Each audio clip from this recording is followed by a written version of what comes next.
अगर इतनी ही चिंता है तो फिर रोजाना काम पर आया करो। चलो अब जल्दी से जाकर घर का सारा काम करो।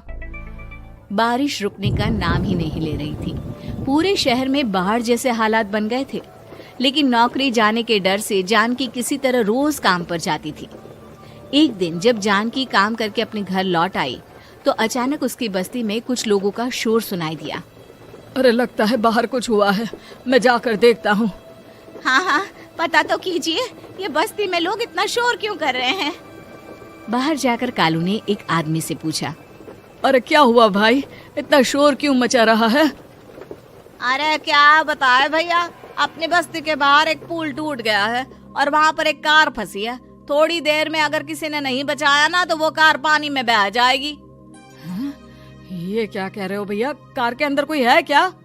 हाँ, कोई औरत बैठी है, अकेली है, बहुत रो रही है बेचारी, मदद के लिए बुला रही है।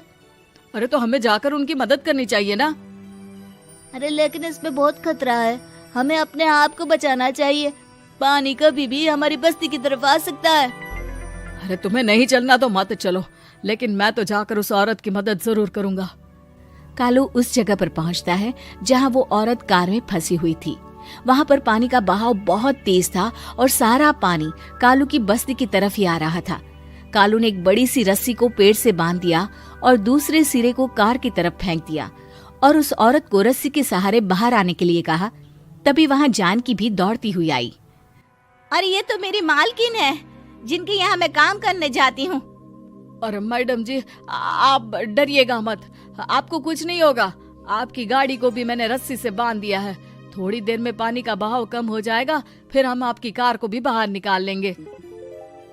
क्या तुम जानकी के पति हो? हाँ, जानकी मेरी ही पत्नी है, आपके यहाँ काम करती है ना। लेकिन मेम साहब, आप यहाँ पानी में कैसे फंस गई? अब क्या बताऊं, मैं अपनी सहेलियों के साथ पिकनिक पर गई थी, वहीं से लौट रही थी। अचानक पानी का बहाव तेज हो गया और मेरी गाड़ी फंस गई। अरे कोई बात नहीं मालकिन, अब ना आप बिल्कुल सुरक्षित हैं। मैं तो बहुत बुरी तरह डर गई थी, कब से मदद के लिए चिल्ला रही थी, लेकिन कोई मेरी मदद के लिए नहीं आया। भला हो तुम्हारा पति का जिसने मेरी जान बचा ली। लेकिन जानकी, मैंने तुम्हारे साथ बहुत गलत व्यवहार किया। इतने खराब मौसम और बाढ़ में भी तुम्हें काम पर आने के लिए कहा, नौकरी से निकालने की धमकी भी दी, और तुमने मेरी जान बचाई।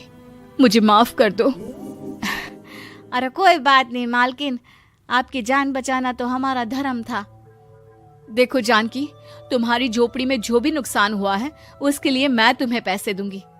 आज तुम्हारे पति ने मेरी जान बचाई है और आज के बाद मैं तुम्हें कभी भी नौकरी से निकालने की धमकी नहीं दूंगी। आज मैं तुम्हारी परेशानी को अच्छी तरह समझ चुकी हूँ।